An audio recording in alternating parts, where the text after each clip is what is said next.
We've made it. It's time for our last month of review, this time January, in our Principles Timeline series. This episode of the Christian Principles Podcast is brought to you by the Herzog Foundation. And just remember, as always, the thoughts and opinions expressed within this episode are those of your hosts and not necessarily of the Herzog Foundation.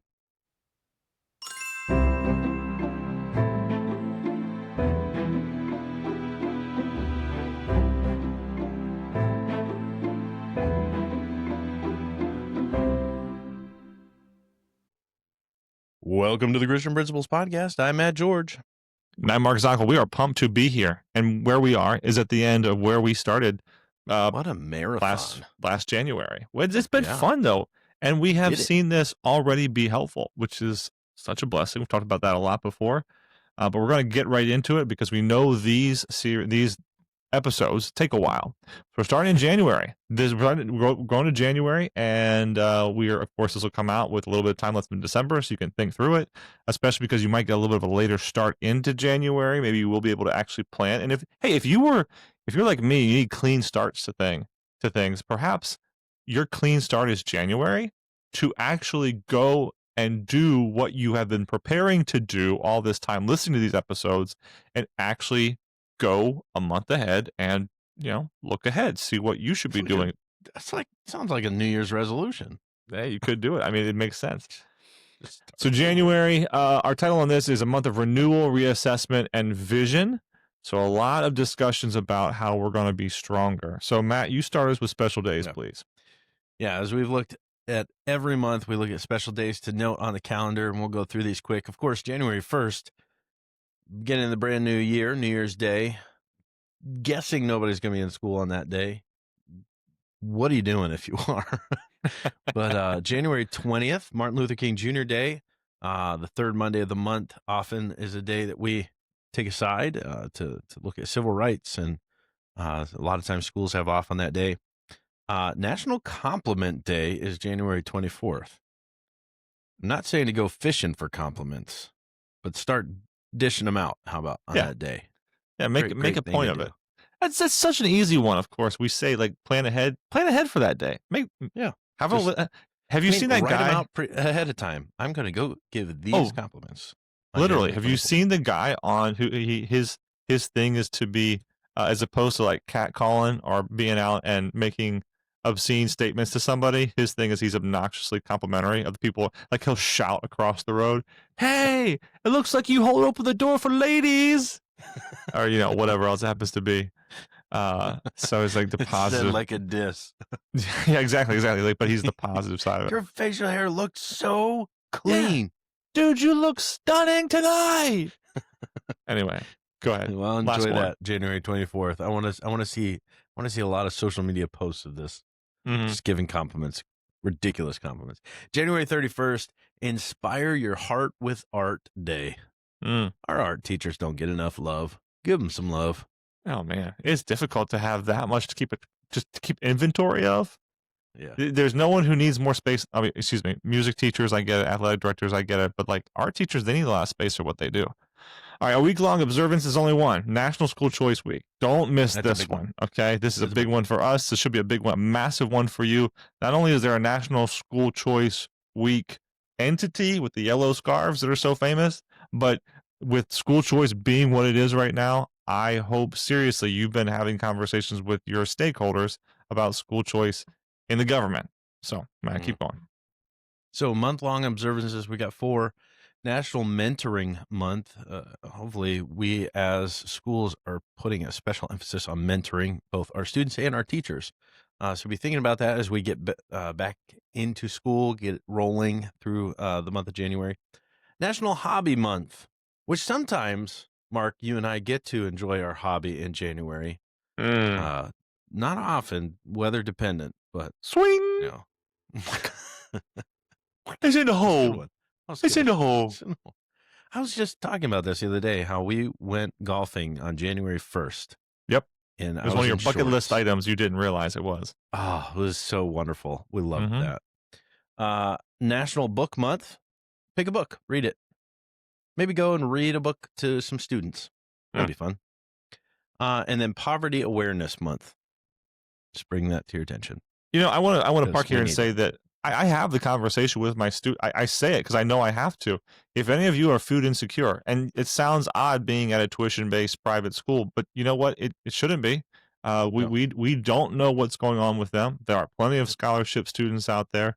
You think of the, you know, we know the rest of the story of Michael Orr and how he came. He was someone took Michael Orr under their wing and he started going to that private school, so on and so forth, NFL career, all that kind of stuff. But we don't know what they're going through, be it with their clothing, their food, and the rest of it. So don't not say it. Take a time. Take a moment to say it. I how many times have we heard the stories about the grandparents who are helping the parents pay for the school, or who, if Yeah. it wasn't for the selling of grandma's ring, they wouldn't have been in school this year. So all that kind of stuff. All right, I'm on to students. Remember, we're breaking this down by stakeholders now as we go month by month. I want to hit students quickly. We're going to hit everything quickly because we've got a lot to get to. We want to get to the end. So first up, students need to get back into clearly established routines as soon as possible in January. That takes intentional academic reentry. So make that a part of what you're doing. Make that a part of your plan. And I know you don't want to plan over Christmas break. I get that. So maybe be present with that thought the first day back, or something like that with your teachers. Give them the 2 week window, saying, I want you to make sure that you have had a conversation with every single student, which is another point here. Sit down with every single student and talk about their spring commitments, be it for fine arts, athletics, for testing, their senior year, service projects, special events outside of school. They need to be able to map that out in their minds so they know what is coming up and where they need to be spending their time. They also might be walking into a J term, so make sure that you, before you leave, have J term all set up for them and that they know where they're going to be and what they're going to be doing. You might have kids out of the country. You might have kids that are going to be in and out of the building quite a lot. Make sure that there is goal setting activities. If you can't do it for the one-on-one, which hopefully you can, man, at least do it grade by grade or homeroom by homeroom, section by section, having goal planning activities with their planners. Have a few extra planners on hand if they've lost some of theirs or whatnot.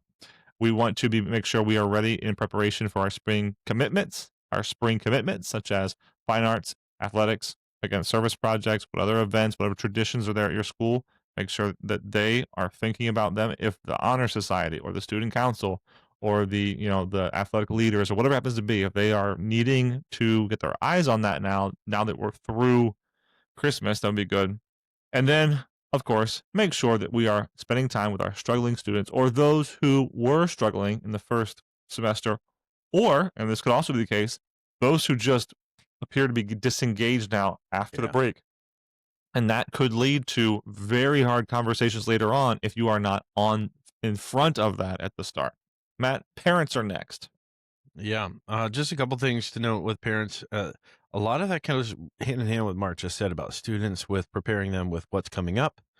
So lots of communication going out with, schedules, what's coming to be in preparations for. Perhaps students need to be focused on some exams or projects or things like that. So communicating all of that ahead of time, as soon as you get back in January, is going to be big. But the really big one for me, and I know some are a little ahead of the game by throwing this in December, but this is re-enrollment time. This is time to be looking at the next school year, figuring out who is coming back, what the new tuition numbers are going to be, putting those out there, making sure your admissions process is set. So once you've opened it up to new families, you've got everything ready to go in January, ready to run. Whether you do that January, February, or even March. I know some go as late as March, but Ready, January ready, tends ready, to be ready, ready that to good run. spot. Yeah, All I'm ready to do where is have some fun. I mean, if you want to include that, I don't know if that would be a great marketing tool or not, but yeah. So that's really the big one, and um, January is a good time when we've come off of Christmas break, to just, with students and with parents, I would kind of say this together. This is a great time to be focused on boosting the morale, whether that be Spiritually, a spiritual emphasis week, a spirit week, something to that effect, just to remind people of what we're doing and why we do it. And let's get together. Let's put prayer groups together. Let's do something that just kind of is a little bit different, but helps us prepare for what is coming, what I often refer to as the third quarter doldrums. And if we start on a spiritual high in January before we even get into that, that'll help us. But you can move us into faculty, Mark. All right. Our faculty also need to come back to well-defined instruction, well-defined instructional practices and rhythms. They're the ones setting them.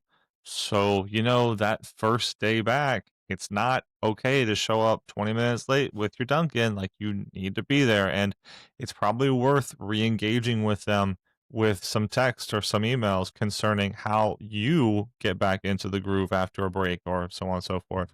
So they should also have very purposeful reentry plans around them.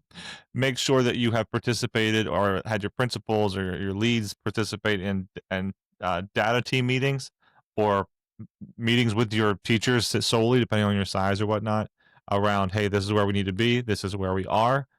Who has an attendance issue? What are we seeing with the academic progress of this student? Because next point, we want to implement those supports for the targeted students, the students in need of those supports earlier than the spring. We don't want to wait until spring. We want to do that now. We should have already known who they were before break.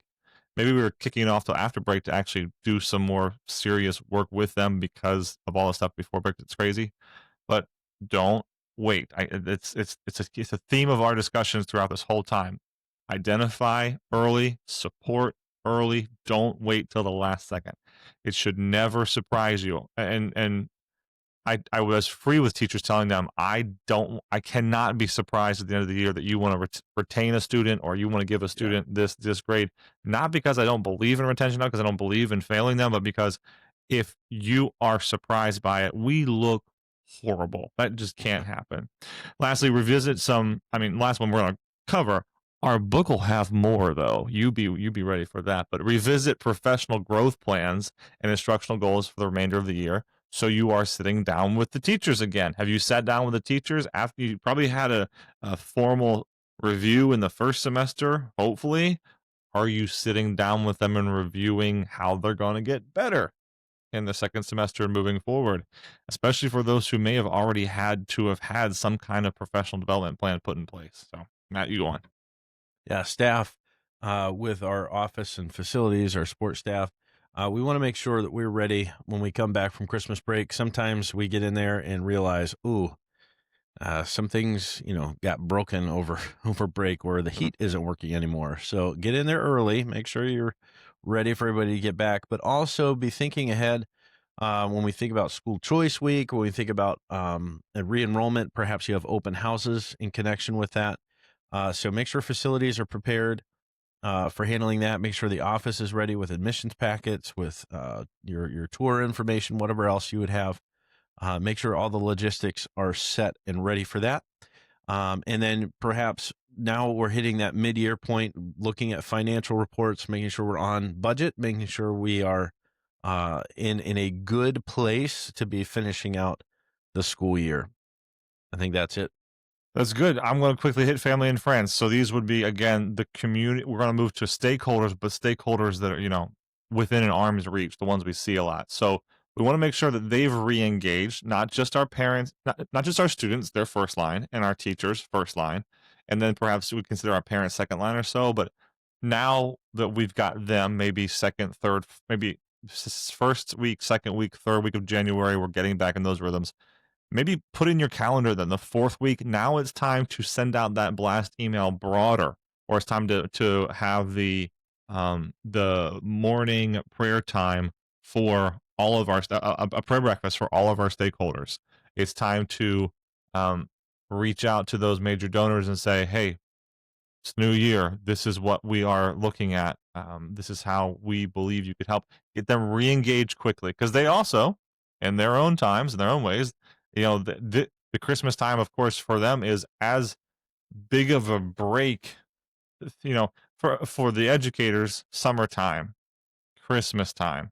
major breaks we expect to have. Of course, those who work the traditional professional roles, Christmas time may get them a couple extra days that they don't otherwise have. So they are probably putting a lot of emphasis on this time, and they're really disengaging, maybe even a way that we're not disengaging because we got, now they don't have a lot to prepare for too, but we're preparing for it in a different kind of way. Make sure you get them back into the school, back, put your school in front of them again. Do that purposefully end of January.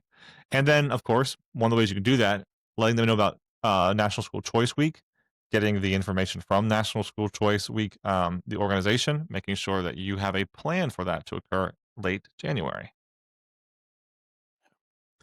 Yeah, as we I'm going to springboard right off that into community, Hmm. because National School Choice Week has to be a time that we are broadcasting to our community as to why our families have chosen our school.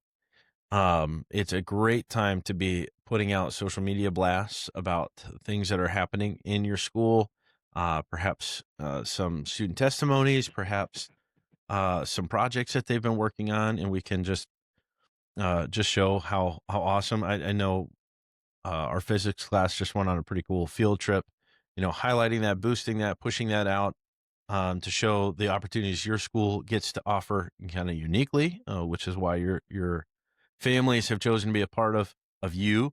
But another thing I've been thinking about, especially as we get closer to January, is looking around at the local organizations that you could kind of partner with, to have some kind of an impact. Whether it's we have sent students over to some nursing homes, assisted living, to minister, singing songs to the locals there. That's a great thing to be, again, spreading the news of your school is there, and it's not just there to be in the classroom. And we want our students out. We have a mission of being a part of our community. So make sure the community sees you. Make sure that you're a part of that. But that National School Choice Weeks make it just a very easy time to engage the community. Matt, there are a few points that we make before we go back to reflection prompts for principals. I want to make a few points that when we created this timeline, of course, we reached out to peers. We had other people comment on this. We searched online, had further commentary online and whatnot. And there are some points I want to make that came from those, and they're listed here at the end, not in our Hmm. different stakeholders, but rather these are much more pointed at us. So first of all, I'll roll through these. You react to them as you want to, but document findings of mid-year progress or improvement report or survey. So let's say that again. You're going to document the findings that you have from the survey report, progress report that you sent out prior to Christmas. We talked about this in December. Use the goodwill of December to send out a survey so that people are happy and sending you back with their happiness, their happy attitudes, as opposed to in the doldrums, as you mentioned, something out in February or something like that. But it's not just good enough to send it out. We actually need to take that back and do something with it. Now, I know a lot of people do it in the middle of the summer or the end of the school year, but plenty do it in that December time. Well, assuming you do it in the December time, stop, look at it, figure out what it is that you want, that you found, and then come up with your action plan based on it. So next up, this would be a financial duty, but make sure you would distribute those W-2s and your IRS form 1099s to employees and contractors. My wife is a saint because she does our taxes and she deals with my multitude of W-2s, and it's a wonderful blessing. But it's a multitude of W-2s as I do a little bit here and a little bit there and a little bit here. But getting those W-2s in so that the tax professionals or the tax spouses or whoever happens to be is doing the taxes, this is the time for it. This is the time for it now. We're going to also make sure that if you put out your intent to return forms at the end of December, and you said have these to me by the beginning of break or the end of break, or maybe you did that a little bit early in December, and so you got them before break. Either way, by January 15th, let's say, you need to know what you're looking for as far as who's replacing who. So this is the time for that. Make sure that you know who is coming back and who is not coming back.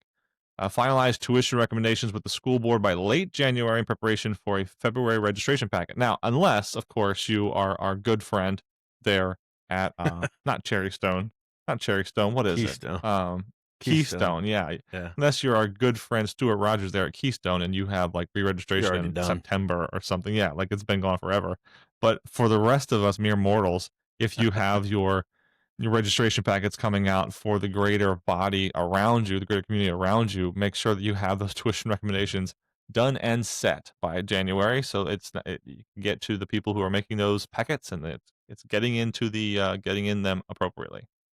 You're going to want to finalize and release the upcoming school calendar, and there will be people who push back on this. We have a different time we do it.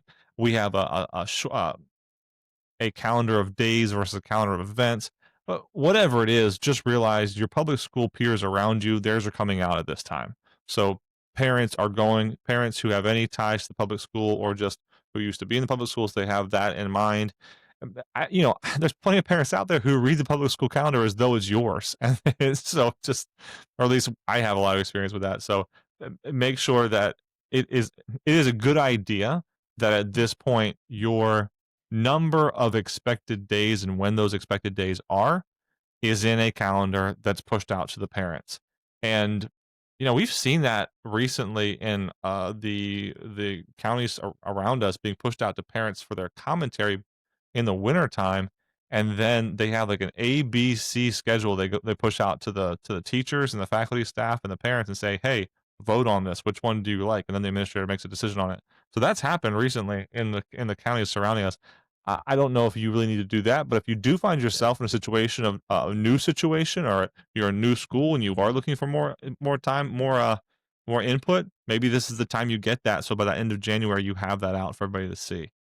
Yeah, it's always been an interesting question as we toss around, like, okay, it would be nice to have a few more extra days on the calendar, but do we go earlier or do we end later? And it's always like, I don't know if we're going to get 100% on either side of that, but no, it could be helpful. Definitely won't. But yeah, if you haven't asked your stakeholders, they're the one paying the bills anyway. Prepare for National School Choice Week. We've talked about that a lot. If you're in Maryland, though, we also have Max in Annapolis Day. So if your state legislature's back in session in these winter months, then maybe you are setting up times to go and visit them. If not at their home office, maybe the Capitol office, wherever you are. And then another thing to make sure of is that you have scheduled out your entrance exams for students, your seniors, ACT, SAT sorts of things. But along with the assessments going on, there are classes that may have deadlines, like drama classes or fine arts classes, because they have events coming up. Your yearbook class would also have certain deadlines too. Make sure if you are hands enough or close enough to the yearbook that you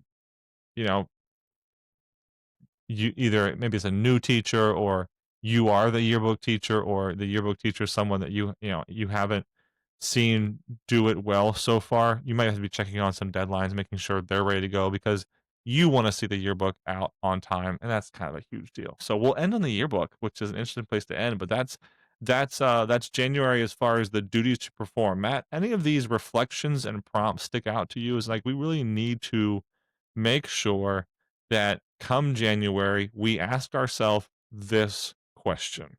Yeah, I mean, when I look through these reflection prompts, there's a theme, I think, that I boil it all down into saying, as we have time over Christmas break to reflect on how the first semester has been going, if it's not over already, is there anything that we need to do to adjust? Do we need to make some mid-year shifts, or, you know what, this has been a problem that we've been putting up with, but let's put the hammer down. Let's, let's actually do something about this. Let's face it.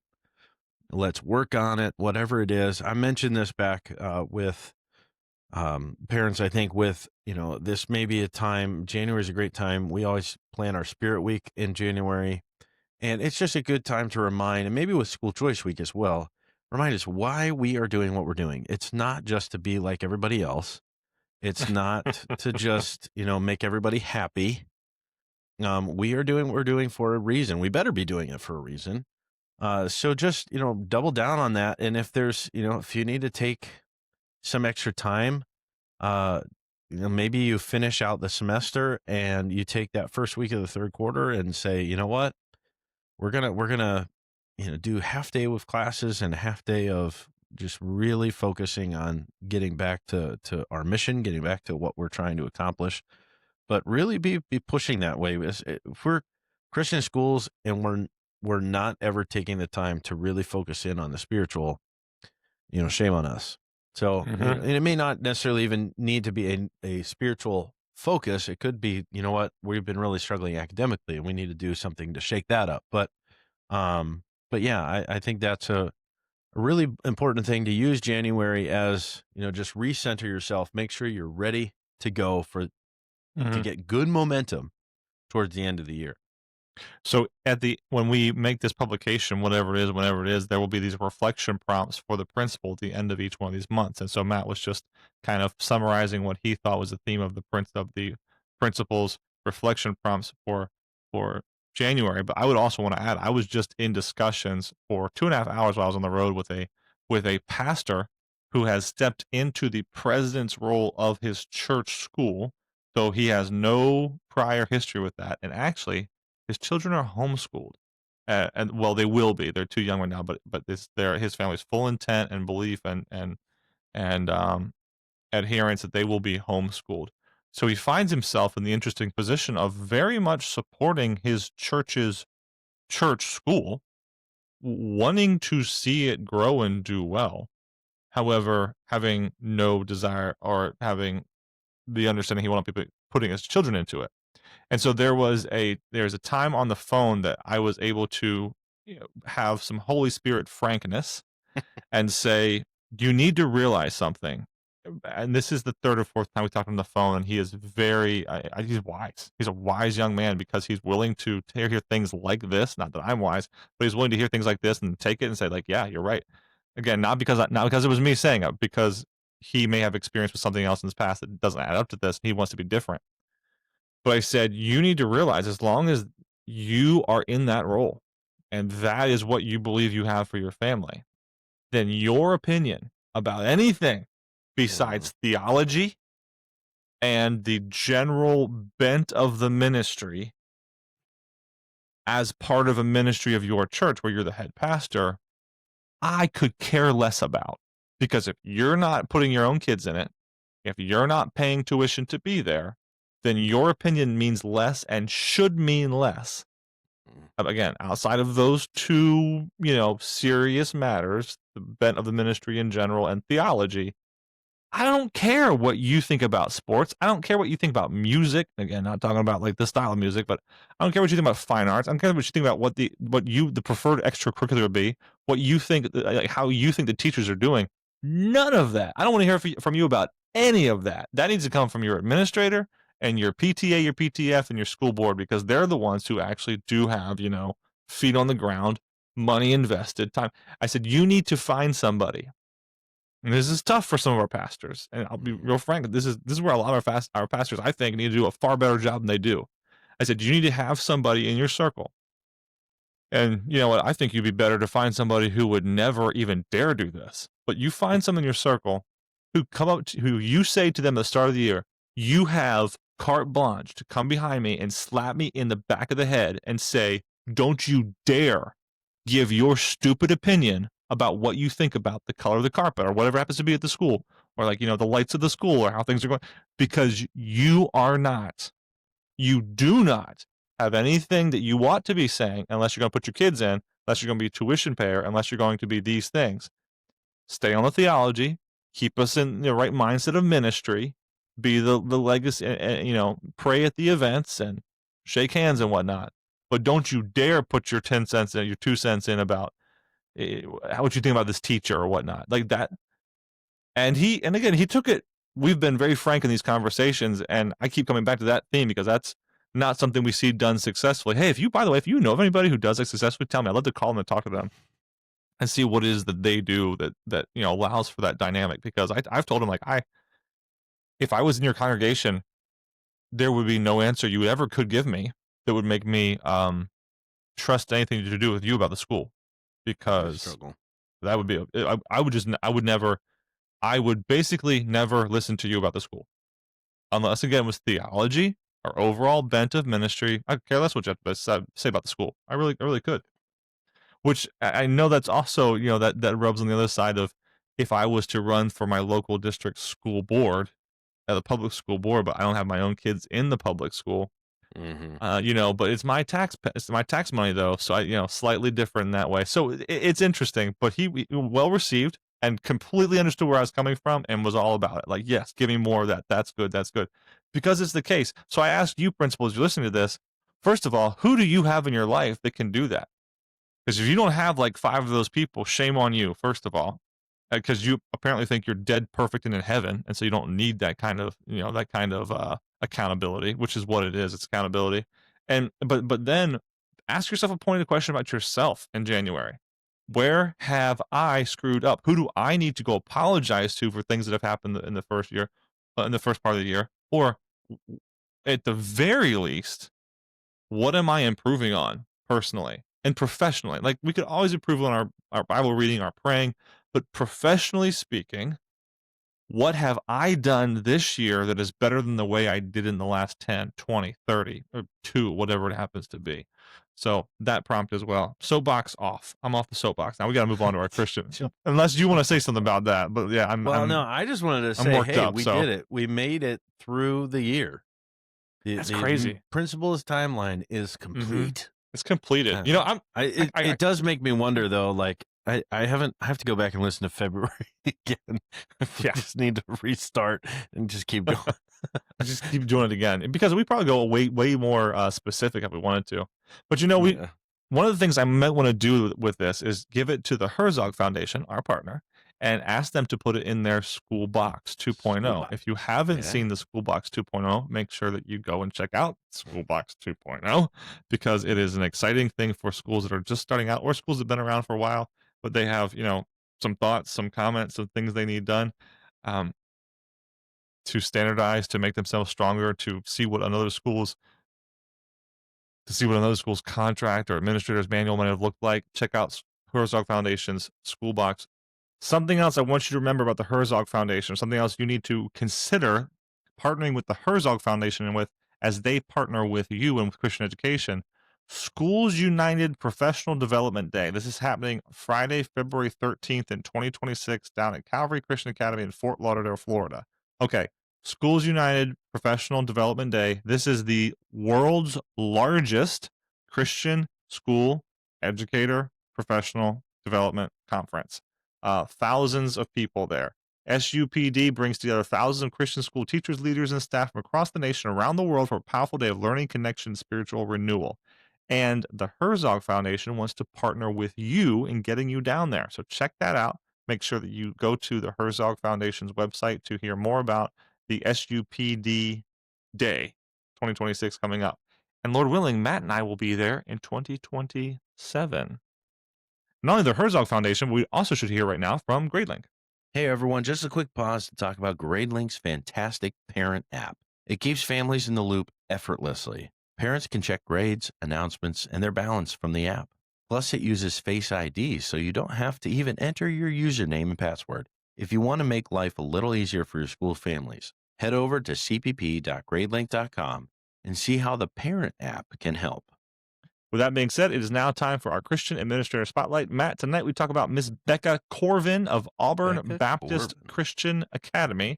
Ms. Becca Corvin of Auburn Baptist Christian Academy in Reiner, Virginia. Reiner, Virginia. Yep. Matt, why don't you go ahead and pray for her? We've spent a lot of time on other things tonight. Let's do it. Father, we thank you so much for the opportunity we have to come together as Christian school leaders to just look at how we can improve, we can better ourselves to be better servants for you as we lead. And we thank you for Becca and her position she has there at Auburn as, I believe, administrative assistant, and just in the role that she has to to seek to grow their ministry, to grow their school. Pray for her again personally, whatever she might be working through professionally, personally. Lord, that you would just encourage her. May she have the support that she needs to be encouraged to continue on leading the school there in Virginia. Lord, we thank you for what you're going to do for her and for that school throughout the rest of this year. We pray this in Jesus' name. Amen. Amen. All right, everybody. It's almost Christmas. Please do us a favor. Not only listen to this episode, share it with somebody, and tell somebody you know about the entire Principles Timeline series, because you know what? It's done now. Tell them to dig back in the banks and to find more out about it. But until then, thanks for growing with us today.